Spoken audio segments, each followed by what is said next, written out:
At 6:47 p.m. on June 26, 1943, Lieutenant Robert S. Johnson flew tail end in the formation that morning, and sunlight flickered across his canopy as northern France stretched beneath him. He understood the vulnerability of his position, yet he trusted the disciplined spacing around him to shield their bombers during the outbound passage. The quiet sky slowly tightened with tension, and Johnson scanned the distant haze where enemy fighters often appeared without warning. He steadied his P-47 while remembering earlier briefings, knowing German patrols frequently targeted the trailing element because surprise offered decisive advantages. When the first radio warning cracked through his headset, he saw dark shapes forming low and fast across the horizon. They rose with practiced coordination, and Johnson recognized the unmistakable silhouettes of FW-190s preparing their high-energy slashing climb. The American formation instinctively compressed, and Johnson kept his machine aligned despite turbulence created by nearby aircraft. He watched the incoming threat with measured composure, understanding the German fighters would strike his position first because their tactical manuals emphasized isolating the least protected target available. Moments later, the enemy's attack angle sharpened, and their propellers glinted like rotating steel in the sunlit sky. Johnson braced himself firmly, knowing the Luftwaffe pilots favored head-on distractions followed by devastating tail-end strikes against unprepared formations.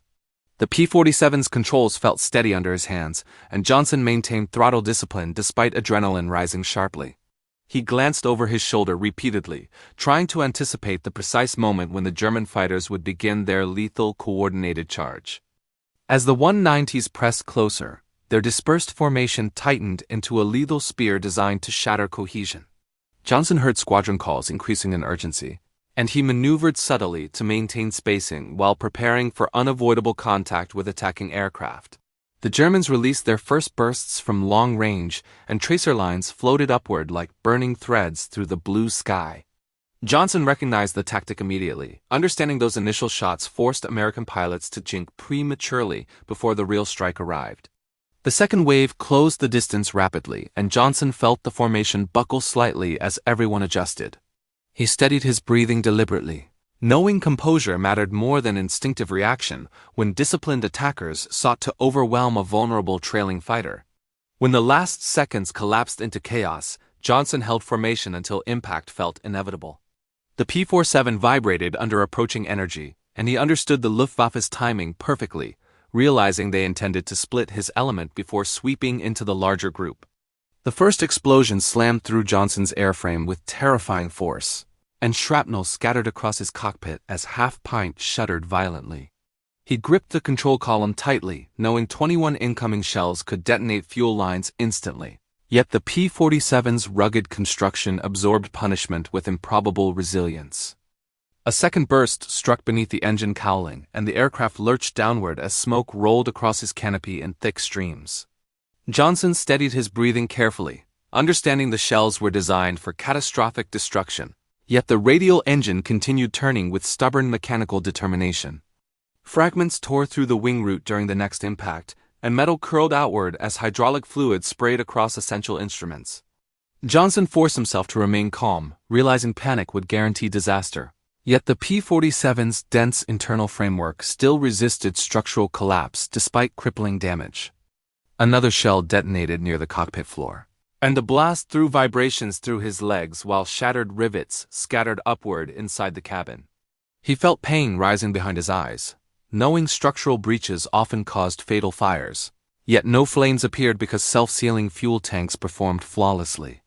The following hits shredded critical surfaces along the tail assembly, and the aircraft wagged dangerously while airflow distortion intensified across the damaged stabilizer. Johnson countered carefully using limited control movement.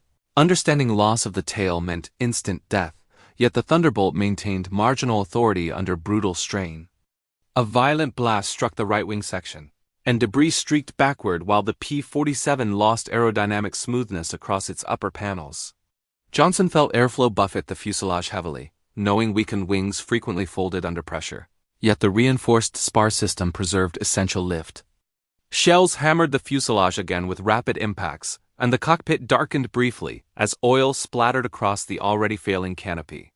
Johnson blinked away burning fluid repeatedly, understanding oil contamination often blinded pilots fatally. Yet he maintained partial visibility through narrow streaks of remaining clarity. Another explosion tore open the lower fuselage skin, and fragments ricocheted inside the cramped compartment where cables vibrated dangerously. Johnson inspected what little he could, knowing severed control lines ended any survival possibility. Yet most cables astonishingly remained intact despite overwhelming structural punishment. 2 additional hits struck the cowling directly, and shrapnel ricocheted across the engine mount while the Thunderbolt groaned under mounting stress. Johnson monitored temperature gauges carefully, understanding engine fires commonly followed such strikes. Yet the R-2800 radial maintained power with remarkable mechanical endurance. The final shell in the initial barrage exploded behind the cockpit, and internal fragments clattered through armor plating that shielded Johnson's spine. He exhaled shakily while assessing damage, knowing direct penetration would have killed him instantly. Yet the armor absorbed devastation exactly as Republic engineers intended. Oil surged across Johnson's canopy in thick black waves, and the world outside transformed into shifting shadows that blurred horizon and sky. He leaned forward carefully, knowing visibility loss often preceded fatal disorientation. Yet he sought any surviving gap through which shape and movement might still be recognized. The engine compartment rattled violently beneath him, and metallic shrieks echoed through the cockpit, as if the aircraft itself protested its suffering. Johnson steadied his breathing deliberately, understanding uncontrolled stress often caused pilots to overreact. Yet he trusted the radial engine's reputation for enduring catastrophic damage. A brief flicker of flame appeared along the cowling seam, and heat shimmered across the fractured metal as smoke streamed backward in dark trails. Johnson watched it closely while maintaining course, knowing fire could end everything instantly. Yet the blaze vanished quickly because airflow smothered the ignition source. Silence filled the cockpit during fleeting intervals between impacts, and the absence of mechanical rhythm felt unnervingly unnatural amid violent engagement. Johnson listened intently through the roar of wind, understanding irregular power pulses signaled terminal failure. Yet the engine refused to quit and maintained enough torque to keep him airborne. The canopy jam remained unyielding as he pushed against it repeatedly, and sharp metal edges dug into his gloves while oil coated every reachable surface. Johnson kept working despite growing frustration, knowing escape required functional ejection, yet the stuck frame trapped him inside the wounded aircraft entirely. Gauges flickered unpredictably across the damaged panel, and several instruments failed outright as shattered wiring sparked beneath the metal casing. Johnson selected essential readings carefully, understanding distraction by failed systems cost pilots valuable seconds. Yet he focused only on the remaining indicators capable of guiding survival. Vibration intensified along the wings as airflow disrupted across shredded metal, and the aircraft trembled while control forces grew increasingly unstable. Johnson compensated through practiced muscle memory, knowing turbulent motion signaled aerodynamic decay, yet he kept the P-47 level despite its worsening structural imbalance. Light seeped through bullet holes across the fuselage, and sunbeams passed through torn aluminum skin like scattered fragments of broken glass. Johnson noticed these intrusive rays quietly, understanding every puncture represented compromised integrity. Yet the Thunderbolt's oversized frame absorbed trauma with defiant structural strength. The smell of burning oil filled the cockpit as residue dripped onto heated components, and acrid fumes irritated Johnson's lungs with every shallow breath. He adjusted airflow slightly for relief, knowing inhalation hazards often incapacitated pilots. Yet he endured the discomfort while maintaining unwavering focus on flight stability. Through blurred streaks of light and smoke, Johnson realized that every sensation oil, fire, silence, vibration signaled an aircraft at the edge of destruction. He tightened his grip on the controls firmly, knowing survival depended on discipline rather than luck. Yet the Thunderbolt continued flying with astonishing resilience. Mayer descended from above with predatory precision, and his Fw-190 sliced through the sunlight as he closed on the crippled Thunderbolt with practiced confidence. Johnson sensed the incoming threat immediately, knowing a seasoned German ace exploited weakness ruthlessly. Yet he remained focused because panic offered no meaningful advantage. The Fw-190 settled behind him at impossibly close range, and Johnson glimpsed its angular silhouette through smeared streaks across the canopy. He recognized the deadly intent instantly, understanding point-blank pursuit left no room for evasive maneuvers. Yet he braced himself for the inevitable burst of cannon fire. Mayer opened fire with astonishing accuracy, and glowing tracers stitched across the damaged fuselage while cannon shells erupted against weakened metal. Johnson felt each impact resonate through his body, knowing even a single well-placed hit could end everything. Yet the P-47 continued absorbing punishment with brute structural determination. The German ace maintained relentless pressure during his firing pass, and he moved with steady confidence while adjusting position for maximum lethality. Johnson recognized the precision of an experienced hunter, understanding Mayer had ended dozens of lives this way. Yet he tightened his grip because surrender remained unthinkable. Rounds tore across Johnson's tail assembly as Mayer aimed deliberately for structural failure, and the Thunderbolt lurched violently while airflow destabilized behind him. Johnson countered the shaking carefully, knowing destruction of the tail meant immediate death. Yet the aircraft retained minimal stability despite catastrophic damage. The Fw-190 crept even closer during the next attack run, and Johnson heard the distinct metallic chatter of German cannons above the roar of wind. He felt vibrations intensify across the cockpit floor, understanding ammunition at that distance rarely missed. Yet the Jug's armored heart continued resisting penetration. Mayer shifted to rake the engine section with sustained bursts, and flames briefly flared along the cowling before wind pressure extinguished them repeatedly. Johnson monitored temperatures with strained attention, knowing engine failure would drop him instantly. Yet the radial power plant kept grinding forward with improbable resilience. The German ace repositioned again with cold precision, and his silhouette swept across Johnson's narrow field of visibility as he prepared another burst. Johnson anticipated the incoming fire instinctively, understanding he remained defenseless in damaged condition. Yet survival required trusting the aircraft rather than attempting impossible maneuvers. For several long seconds, Mayer fired continuously into Johnson's fighter, and metal tore away in sheets while smoke thickened across the cockpit interior. Johnson felt the aircraft groan beneath him, knowing the Jug staggered at the brink of mechanical collapse. Yet its underlying strength persisted against overwhelming firepower. Then, unexpectedly, Mayer halted his attack and pulled alongside briefly, and his aircraft held steady as he observed the bullet-riddled Thunderbolt refusing to fall. Johnson watched the gesture cautiously, knowing such pauses were rare in mortal combat. Yet the German ace offered a solemn salute before turning away. Mayer realized something extraordinary as he watched rounds tear into the Thunderbolt, and the aircraft refused to yield despite catastrophic structural punishment. He had executed perfect firing runs repeatedly, knowing such accuracy normally destroyed any Allied fighter instantly. Yet the American machine absorbed devastation with unnatural mechanical resilience. The Thunderbolt's dense armor baffled him visibly, and Mayer understood his cannons struck at lethal angles designed to shatter vital components. He monitored each burst critically, knowing a crippled aircraft typically descended quickly. Yet Johnson's fighter maintained altitude stubbornly despite overwhelming cumulative damage. Mayer focused on the engine during repeated passes, and smoke poured from the cowling in thick black streams as metal plates peeled backward. He analyzed the swirling exhaust behaviors carefully, knowing distortion usually signaled imminent failure. Yet the radial engine continued functioning under conditions no reciprocating power plant should survive. He then aimed at the cockpit region for decisive effect, and armor plating rang loudly as bullets ricocheted without penetrating the hardened barrier. Mayer recognized the protective design instantly, knowing few aircraft incorporated such focused shielding. Yet he witnessed the canopy remain intact despite concentrated point-blank fire. The self-sealing tanks impressed him next, and he observed fluid venting harmlessly rather than erupting into the fireball he anticipated after direct strikes. Mayer considered the engineering silently, knowing fuel ignition often decided engagement swiftly. Yet the P-47's tank system prevented every attempted catastrophic burn.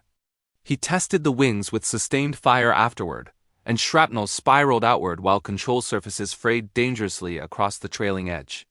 Mayer expected aerodynamic collapse immediately, knowing damage that extensive usually rendered flight impossible. Yet the Thunderbolt continued maintaining lift with battered but functional structural integrity. During another pass, he evaluated the tail assembly closely, and destruction across the stabilizer appeared severe enough to break any conventional fighter. Mayer held position during the shaking, knowing tail loss meant instant death for opponents. Yet Johnson preserved directional control with remarkable precision. Mayer eventually shifted his focus to Johnson himself, and he noticed the wounded pilot's unwavering determination despite oil covering his face completely. He studied these movements carefully, knowing psychological collapse often preceded physical failure, yet Johnson's steady responses revealed uncommon resolve under extreme duress. The German ace recognized futility as his ammunition reserves dwindled, and he weighed tactical logic against the battlefield reality displayed beneath him. He understood continuing the attack offered diminishing returns. Knowing the Thunderbolt's survival defied every expected outcome, yet he respected the aircraft's unmatched durability. Ultimately, Mayer chose acknowledgement rather than destruction, and he flew alongside the ruined P-47 briefly before raising his hand in solemn salute. He accepted the impossible truth silently, knowing 200 rounds could not force this fighter down, yet the gesture honored both machine and pilot equally. Thick armor plating surrounded Johnson like a protective shell, and every incoming round struck with metallic violence that echoed through the cockpit. He felt each impact shake the fuselage violently, knowing lesser fighters would already be falling. Yet the Jug's layered defenses distributed force across reinforced structural points effectively. The cockpit tub formed a hardened cradle around his seat, and its angled plates diverted projectiles away from critical organs with deliberate engineering. Johnson trusted this barrier implicitly, knowing armor often determined a pilot's fate. Yet he remained aware that continuous hits still threatened eventual penetration. Beyond the armor, the self-sealing fuel tanks demonstrated exceptional resilience, and each puncture released controlled leakage rather than explosive ignition. Johnson monitored the situation through faint fumes, knowing fuel vapor could end everything instantly. Yet the rubberized layers expanded properly to choke hazards before flames appeared. The tanks sat deep within the fuselage behind protective frames, and their placement minimized exposure to catastrophic shrapnel paths during heavy attacks. Johnson appreciated the thoughtful design fully, knowing careful engineering choices often went unnoticed in calm conditions, yet they proved essential now for continued survival. The R-2800 radial engine delivered astonishing performance despite extensive internal damage, and its cylinders continued firing even when several had been shattered by incoming rounds. Johnson listened to its uneven rhythm cautiously, knowing misfires often preceded imminent collapse. Yet the power plant persisted with remarkable mechanical endurance. Airflow through the damaged cowling shifted unpredictably as panels curled open, and temperature readings fluctuated dangerously across stressed components near the engine block. Johnson studied the gauges with focused discipline, knowing overheating frequently destroyed crippled aircraft, yet the radial's air cooling system dispersed heat effectively. Oil pressure surged erratically after each new impact, and black fluid streamed across the canopy while pumping through damaged lines beneath the instrument panel. Johnson endured the restricted visibility patiently, knowing excessive oil loss crippled engines quickly, yet the remaining lubrication sustained minimal operational capability. The oversized propeller blades maintained thrust even as vibrations intensified across the nose section, and their broad surfaces stabilized airflow despite distorted aerodynamic conditions. Johnson relied on their steady rotation continually, knowing propeller imbalance could trigger fatal mechanical failure, yet the assembly retained enough symmetry for controlled flight. Internal bracing within the wings absorbed immense shock loads, and crossmembers prevented catastrophic folding despite shredded skin panels flapping in turbulent wind. Johnson felt the structural strain with each movement, knowing wing integrity determined lift and survival, yet the aircraft's reinforced design maintained essential aerodynamic function. Every system inside the Jug reflected Republic Aviation's philosophy, and that philosophy prioritized a pilot's return over weight or elegance by embedding survival into every component. Johnson recognized this truth profoundly now, knowing engineering foresight outweighed fortune entirely, yet he remained grateful that such resilience sustained his impossible flight. Smoke swirled through Johnson's cockpit as he steadied the trembling Thunderbolt, and every motion required cautious precision while damaged controls resisted his touch. He evaluated the aircraft's unstable behavior carefully, knowing each second in the air defied probability, yet he committed fully to maintaining altitude despite worsening conditions. The control stick felt heavy beneath his hands, and internal friction along damaged linkages created uneven resistance that complicated every gentle correction. Johnson adjusted pressure methodically, knowing abrupt movements risked total failure, Yet he trusted instinct and training to guide the crippled fighter toward survivable flight. Oil streaked across the canopy and narrowed his field of vision, and he leaned sideways repeatedly to catch glimpses of horizon through smeared patches. Johnson fought disorientation relentlessly, knowing spatial confusion killed pilots silently. Yet he focused on faint references that preserved balance and directional awareness. The wings shuddered whenever turbulence struck the battered airframe, and Johnson countered each disturbance with experienced timing while airflow degraded across torn surfaces. He measured these reactions patiently, knowing progressive structural weakening threatened collapse. Yet he believed the P-47's internal strength would support controlled movement a little longer. Engine vibrations pulsed unevenly as damaged cylinders misfired intermittently, and Johnson monitored throttle input with extraordinary care during every slight adjustment. He maintained moderate power settings deliberately, knowing excessive demand risked catastrophic breakdown. Yet he required enough thrust to keep the aircraft from sinking irretrievably. The tail assembly groaned behind him under erratic aerodynamic loads, and Johnson sensed looseness developing within its overstressed components during every subtle correction. He compensated with small counterforces, knowing tail loss meant immediate death, yet he trusted the remaining structure to endure through disciplined handling. A rolling tendency developed slowly across the left wing, and Johnson fought the creeping imbalance that threatened to pull him into an uncontrolled spiral. He responded with measured aileron pressure, knowing overcorrection would worsen instability, yet steady inputs restored tenuous equilibrium despite growing airframe fatigue. Altitude slipped gradually as drag increased across shredded panels, and Johnson monitored his descent rate with rising concern while calculating safe gliding paths. He resisted fear steadily, knowing panic accelerated mistakes, yet he accepted that improvised strategy now guided every second more than textbook procedures. Wind noise intensified across the canopy as speed fluctuated unpredictably, and Johnson refined trim adjustments repeatedly to reduce workload on weakened structural elements. He worked patiently through each minor correction, knowing excessive stress might trigger collapse. Yet persistent attention preserved fragile stability throughout the agonizing flight. Despite fire risks, structural failures, and overwhelming damage, Johnson refused to abandon the aircraft, and he clung to life through discipline and endurance. He recognized that survival depended on trust in himself and the jug equally. Yet he continued flying the impossible because determination outweighed every threat. As the battered P-47 skimmed the Kent coastline at dawn, carrying Johnson toward Manston with an engine barely holding coherence, oil streaked across the canopy, and every trembling vibration reminded him that structural failure seemed imminent despite his relentless determination today. Ground controllers at Manston scanned the haze, watching the wounded Thunderbolt descend with movements that suggested catastrophic damage beneath its scorched surfaces.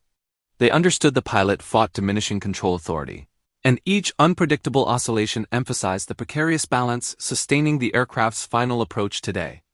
Johnson lowered his gear handle repeatedly, yet jammed hydraulics refused response, forcing him to prepare for an unavoidable belly landing. He steadied the trembling fighter carefully, and the narrowing distance left no opportunity for hesitation as he committed to controlled descent today. Observers assembled near the dispersal area, noting smoke drifting from the P-47's cowl, indicating internal failure that should have ended flight. Their collective expectation predicted disaster, yet the descending aircraft maintained fragile coherence as Johnson guided it toward survival with resolute focus today. The Thunderbolt struck the runway abruptly, sliding across concrete while metal screamed beneath weight, scattering sparks that trailed behind its grinding momentum. Johnson braced against violent jolts, and every shuddering impact transmitted through the cockpit underscored his fortune after surviving sustained enemy assault today. As the fighter decelerated gradually, dust billowed along the strip, revealing the crushed underside bearing evidence of punishment endured during its return. Mechanics rushed forward immediately, and each recognized the unlikely survival embedded within the battered frame as they prepared careful inspection procedures today. When the aircraft finally halted, silence settled across the field, contrasting sharply with the chaos experienced moments earlier throughout the perilous approach. Johnson released his harness cautiously, and the overwhelming realization of improbable survival strengthened his appreciation for the machine's rugged engineering today. Crew chiefs examined ruptured panels carefully, observing how enemy fire nearly severed essential conduits, leaving minimal integrity supporting the airframe. Their seasoned judgment confirmed the pilot should not have remained airborne, and the extent of damage challenged conventional expectations among personnel today. Engine specialists focused on the riddled R-2800, noting cracked housings and burst lines that demonstrated resilience despite suffering high-caliber strikes during combat. They understood such durability reflected meticulous design, and this realization deepened admiration for engineers who envisioned survivability under extreme battlefield conditions today. As Johnson stepped away slowly, sunlight revealed dents along the fuselage, presenting a record of engagement endured across hostile territory. He recognized the aircraft's survival mirrored his own, and the moment expanded into lasting reflection about vulnerability inherent within aerial warfare today. News of Johnson's survival spread quickly across the fighter group, inspiring astonished crews who recognized unprecedented resilience displayed during combat today. Pilots gathered near briefing huts, discussing the battered Thunderbolt that returned despite catastrophic damage which should have ensured certain destruction today. Mechanics circulated detailed reports describing structural failures endured by the aircraft, reinforcing widespread admiration for engineering decisions supporting exceptional battlefield survivability. Their careful documentation traveled rapidly between squadrons, offering tangible evidence demonstrating that the Thunderbolt could endure punishment exceeding theoretical projections consistently. Senior officers acknowledged the morale shift immediately, noting how pilots displayed renewed conviction when assessing upcoming missions involving defended enemy regions. Confidence rose across operations rooms, where planners recognized improved willingness among crews, confronting long-range penetrations once considered excessively dangerous today consistently. Ground crews repeated the story throughout the afternoon, emphasizing how the pilot landed safely despite shattered components that appeared unsalvageable initially. Their astonishment reinforced growing belief, suggesting that proper tactics combined with aircraft durability could grant pilots survivability even during severe engagements. Intelligence officers monitored discussions closely, realizing that shared accounts from the landing influenced overall psychological readiness for continued, deep penetration operations today. Morale reports documented heightened determination, indicating pilots interpreted the aircraft's survival as proof their machines provided reliable protection under extreme conditions. Squadron leaders cited the event during evening briefings, using Johnson's experience to highlight the necessity of maintaining discipline under hostile circumstances. They encouraged younger aviators constantly, reminding them that resilience combined with tactical precision could transform seemingly hopeless encounters into survivable experiences. Reports continued spreading through nearby bases, carried by supply drivers who recounted descriptions of the Thunderbolt's shredded panels and damaged engine. Each retelling strengthened collective appreciation, ensuring the group recognized the aircraft's capacity to endure assaults previously assumed impossible to survive today. Operations personnel reviewed mission records carefully, noting how morale indicators improved significantly following the publicized landing at Manston that morning today. They emphasized these conclusions repeatedly, believing that confidence shaped by demonstrated survivability would strengthen pilot performance during confrontations over hostile territory. Maintenance teams displayed the damaged Thunderbolt prominently, allowing crews from units to observe firsthand the extent of destruction endured during combat. Visitors examined ruptured metal closely, realizing that such survival represented engineering foresight unmatched by contemporary designs facing similarly dangerous operational conditions. By nightfall, the story reached command echelons, prompting analysts to consider morale implications linked directly to aircraft durability under sustained resistance. Leadership concluded the event demonstrated profound psychological value, ensuring future operations benefited from strengthened confidence emerging across various frontline formations today. The P-47 Thunderbolt, known affectionately as the Jug, earned a reputation not merely for firepower, but for engineering designed to ensure pilot survival under circumstances where other aircraft would have perished. Every rivet and spar reflected Republic Aviation's philosophy prioritizing resilience above conventional design limits consistently. Pilots learned quickly that trusting the Jug meant embracing calculated risk, knowing that its armor and radial engine could absorb punishment previously considered fatal, allowing aviators to return from missions many would not have survived in lesser machines previously deployed in similar operations.